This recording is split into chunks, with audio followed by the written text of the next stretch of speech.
the OSAA, with the help of the PNP Lubao, was able to arrest Raisa Lumbang.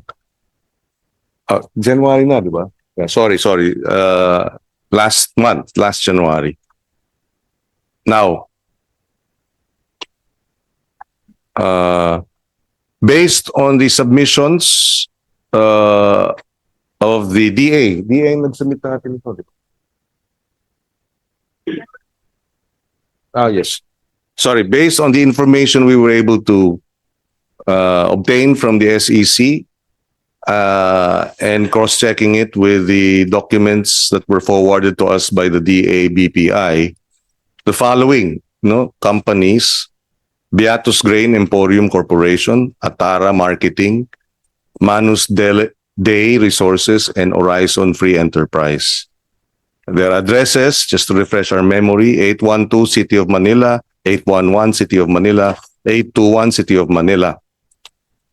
And Beatus was Lubao, Pampanga. However, Beatus has as corporate secretary Mr. Warren Lumbang. In the meantime, Atara Marketing has a corporate secretary named Raisa Lumbang. Both Raisa and Warren come from Lubao, Pampanga. And their combined total imports in 2024 and 2025, tama? So Beatus ang nangunang rice importer. Noong 2025, 268,000 metric tons ang inimport na bigas. Nagbayad ng about 1 billion pesos worth of tariffs and taxes and duties. Ang 268 metric tons ng bigas na imported ay ang estimate nagkakahalagang mga 8 billion pesos. Noong 2024 naman, ang Atara ay nanguna bilang importer ng bigas, 259,000 metric tons. Nagbayad ng 1.5 billion pesos worth ng mga taripa at buwis. Base sa SEC documents, si Raisa Lumbang ay may parehas na address nga ni Warren Lumbang. At si Raisa Lumbang ang corporate secretary ng Atara.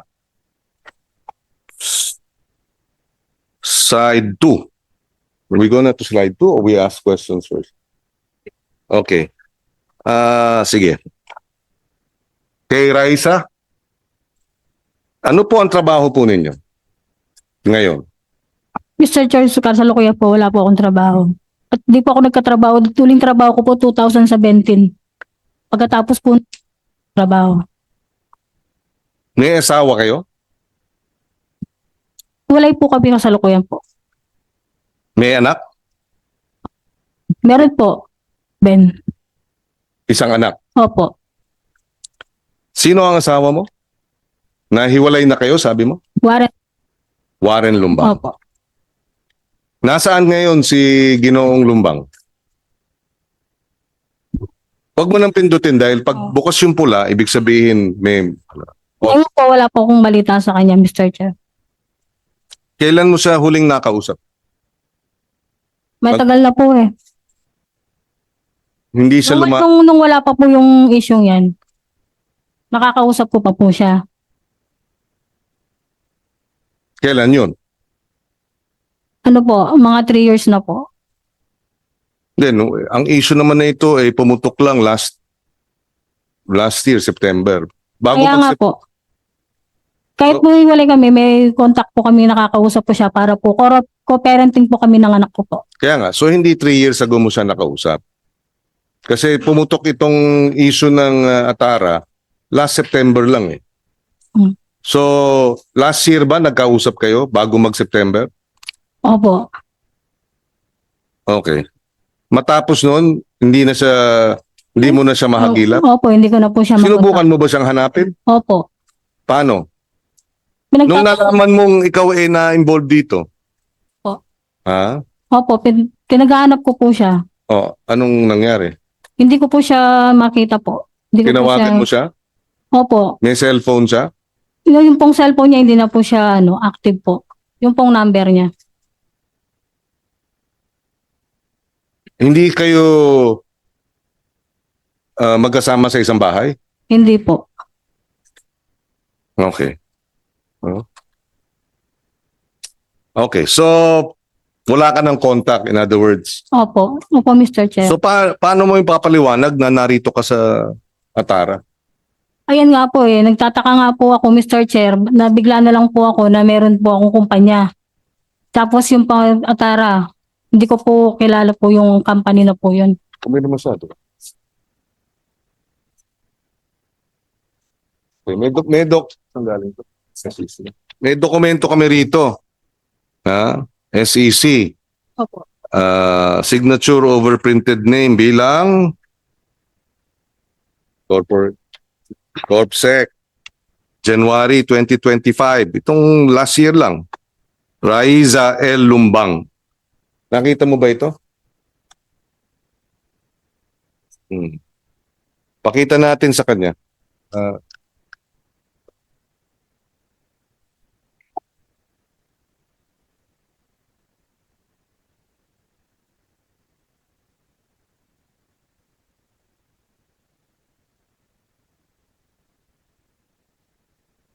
Di ba yan ang signature mo?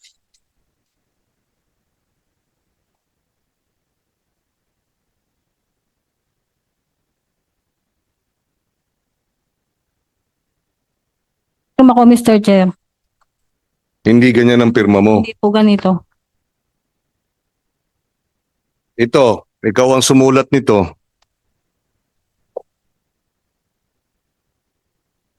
I-confirm mo lang na sa'yo yan dahil NBI handwriting ano natin yan.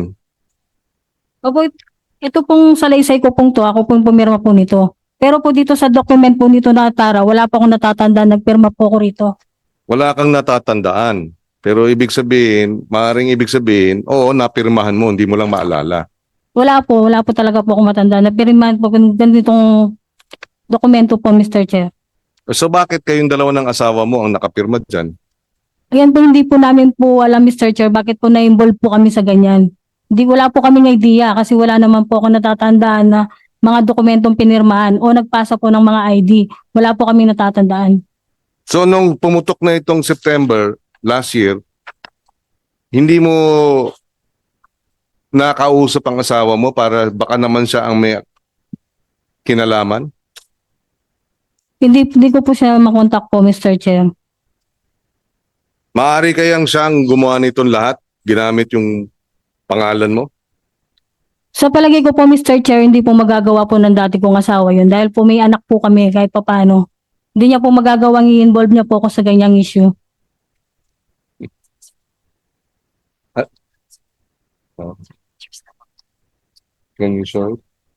Kayo ba ito? Nasaan yung picture?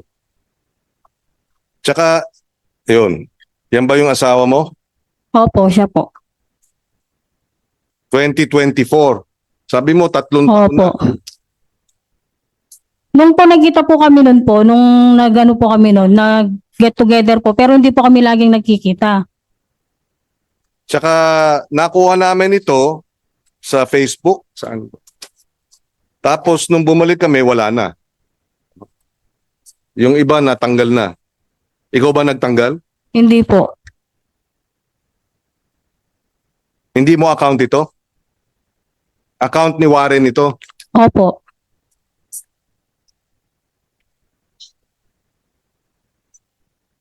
Saan? Oo, ikaw yan eh. Oh. Azyar. Raiza. Opo. Oh.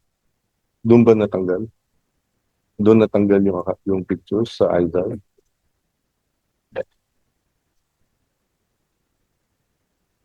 Marami kang accounts?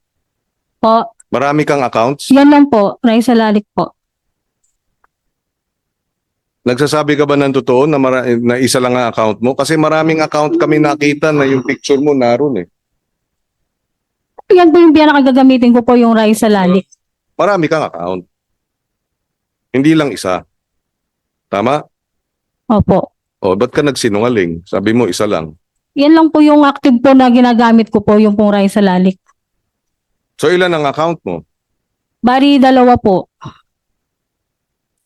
So pag tinignan kasi yung signature, do you have it there? Wala. Hindi, wala sa slide. Very similar yung signature mo dun sa SEC at sa Opo. affidavit. Opo. Pero wala po talaga akong natatandaan nagpirma po ako ng ganito, Mr. Chair. Well, iba yung natatandaan at iba yung wala akong. Opo, wala po Pinirma. talaga akong pinirma na ganito, Mr. Chair. Dalawa yun eh.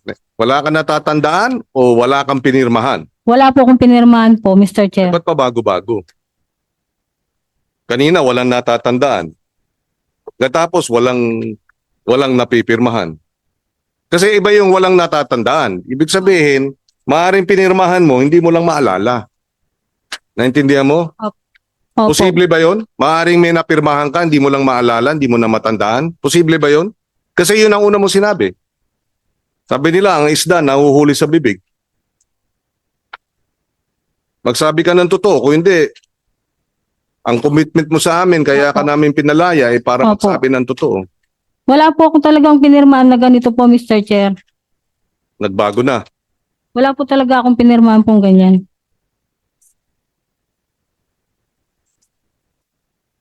Oh. Oh, yes. Nandito ba ang SEC? Yes, sir. Represented by Attorney RJ Bernal. Yes, Attorney Bernal. Hindi ba required mag-submit ng ID pagka corporate secretary at nino-notarize itong mga dokumentong ito? Can we ask him to take his oath? Attorney Bernal, let's take your oath first. Diyan na muna.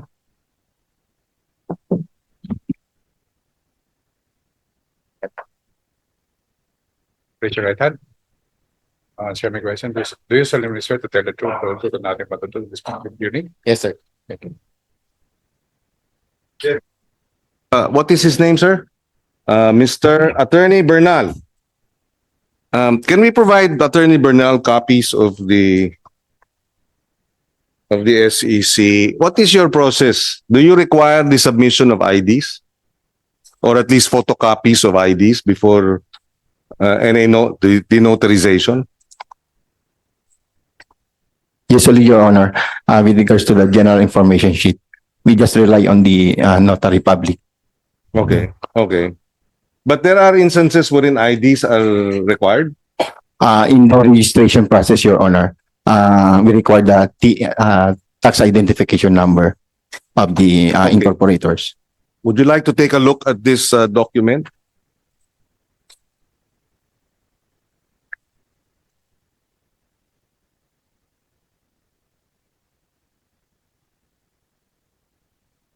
Wala pa ba siya? Like what? Yeah. Okay. So, you said that in the registration you require TIN. Yes, yes, Your Honor. Okay. May we request the SEC to submit the documents pertaining to all the companies as well as the TIN supporting documents required for registration to be turned over to this committee? Yes, Your Honor. Yes, please coordinate with our committee secretary as to the specifics. But we mentioned it earlier, but para maliwanag. We will do that, Your Honor. Yes, yes. So in this case, bilang corporate secretary, was she required to submit a tax identification number? It is already indicated in the in page 4 of the GIS, Your Honor, and in the signature page of the corporate secretary. We just rely on the notary public, Your Honor. We will request the NBI to help us in the handwriting analysis. We will turn over the documents to you. Yes, Your Honor, we'll do that. Yes. Just for the information, just for the record, are these official documents or photocopies of the official documents from SEC? So we downloaded it from the SEC website, but if we can have hard copies as well, so that it can be the basis for the handwriting analysis? Yes. Yes, Your Honor. We will provide a certified true copy or at least So, sinabit mo daw ang tax identification number mo, Miss Lumbang. Wala po ako natatandaan na nagpasa po ako. Meron ka bang tax identification number? Wala po. Kasi yung uling trabaho ko po 2017. Okay. So, paano ka, sa iyong palagay, paano ka nasama dito at yung asawa mo? Yun nga po, Mr. Chair, yung pinagtatakan ko. Bakit po kami na-involve po dyan? Eh, baka naman may dahilan. For sure, may dahilan. Bakit kayo? Mag-asawa pa kayo. Yun nga po, Mr. Chair. Hindi naman pwedeng walang dahilan basta na lang nagkaroon ng magic at yung pangalan ninyo ay lumabas doon. Di ba? Opo. Di ba? Opo, Mr. Chair. So wala kang naisip? Wala po kong naisip bakit po kaming mag-asawa po yung na-involve po sa ganyan. Parang mahirap paniwalaan, ano? Baka sakaling pwede mo sabihin, oo nga pala, naalala ko si Warren, yung asawa ko, may mga kausap na mga ganito. Wala. Wala Nothing. po, Mr. Chair. Ano yung teen mo sa huling trabaho mo? Hindi ko po matandaan po eh. Wala na po yung ano ko po eh, tin number. Kasi uling trabaho ko po dito sa may Bataan po, factory. So may teen ka. Pero hindi ko po matandaan yung tin number. So we will request the BIR to turn over to us or to provide info regarding Ms. Riza Lumbang's tax identification number. Since saan ka nagtrabaho? Anong kumpanya? Ano po, Ecosone po. Sony Philippines Wiring System. Okay. If it's possible to be able to recover or retrieve her tax identification number. Yeah, yes, Mr. Chair. Maybe the committee can also share the TIN on record and we can verify Okay. if it's already existing on our records. We'll do that. Thank you. Thank you. So, yung asawa mo pala, Raisa, anong naging trabaho noon? Ang uling trabaho po niya, jeepney driver po. So, jeepney driver siya. Opo. Anong pasada niya? Saan? Guagua dinalupihan po. Guagua, Pampanga. Kapampangan ka? Opo, sir. Okay. Guagua dinalupihan po yung... Kapampangan din si Warren. Opo. So, Guagua to Bataan.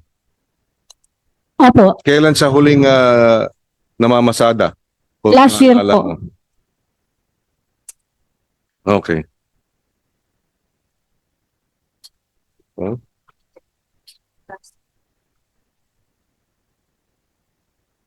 Oo nga, i-clarify mo nga yun kasi sabi mo co-parent ka kaya nag-uusap kayo pero mas maaga ang sinabi mo 3 taon na kayong hindi nag-uusap. So ano ba ang totoo? Tsaka meron kang picture ng 2024. So hindi 3 taon yun. Iba-iba yung datos at yung salaysay mo. Opo, Mr. Chair. Oh, so ano nga? Ano yung totoo? Hindi kayo nag-uusap kayo. Yung nag-usap nga po kami nung pong bago po pumutok po yung issue nga pong yan. Tapos po nung pong nagkaano na po yan. Kaya nga, last year. Opo. Hindi 3 years ago. Di ba, malayo yung 3 taon tsaka 1 taon. So ano totoo? 3 taon, 1 taon. Yung po 1 taon po. So anong totoo? Wala kang kinalaman dito? O meron kang kinalaman dito? Wala po. Wala po akong pinalaman dyan, Mr. Chair. So anong totoo? Walang kinalaman yung asawa mo rito o may kinalaman? Wala po. Parehas po kaming walang kinalaman dyan, Mr. Chair. Baka pinoprotektahan mo yung anak mo. Hindi po. Naintindihan ko kung pinoprotektahan mo yung anak mo, tayo mo madawit yung asawa mo. Hindi Pero po. Hindi po talaga. kasi iba-iba yung sagot mo eh. Parang may tinatago ka na matagal mo nang hindi nakakausap mo pala. Ngayon, di ko alam, 3 taon ba bago pumutok ito o 3 buwan? Anong totoo? Ngayon lang po. Ano? Last year po. Bago pumutok? Opo. Ayun ang mahirap eh. 3 taon bago pumutok. Eh baka ang totoo last week. Ay, hindi po. Ha? Sagutin mo. Hindi po, Mr. Chair.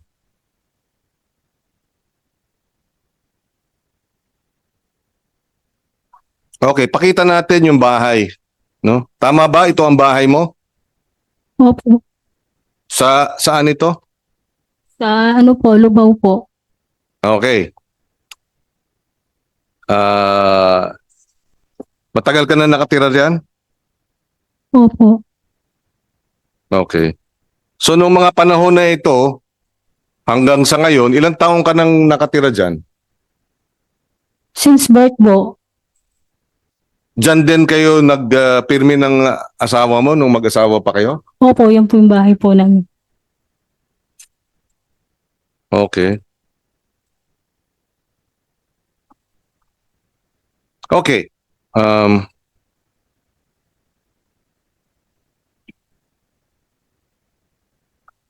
Si Mr. Yao.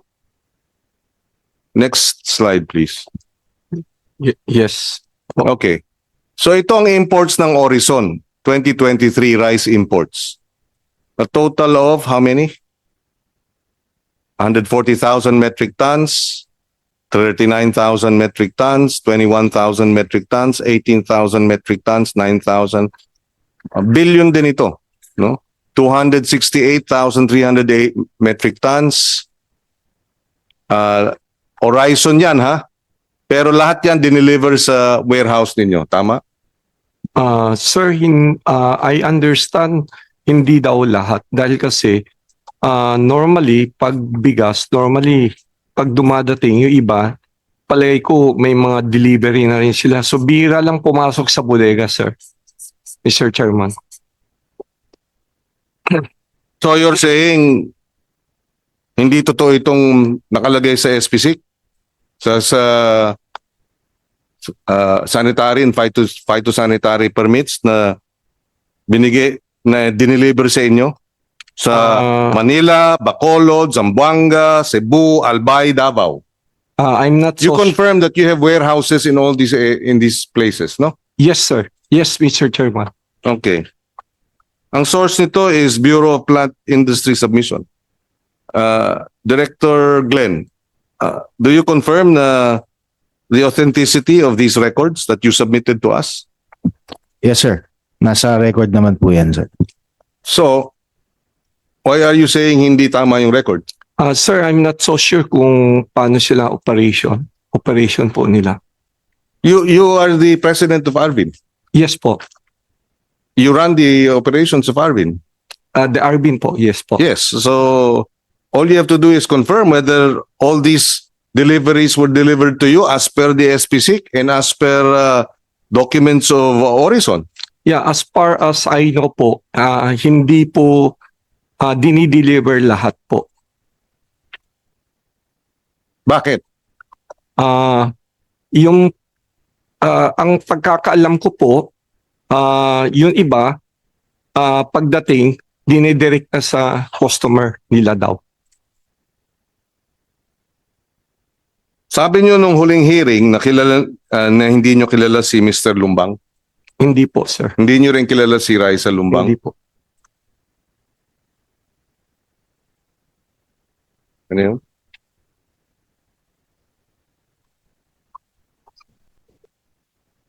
Hmm.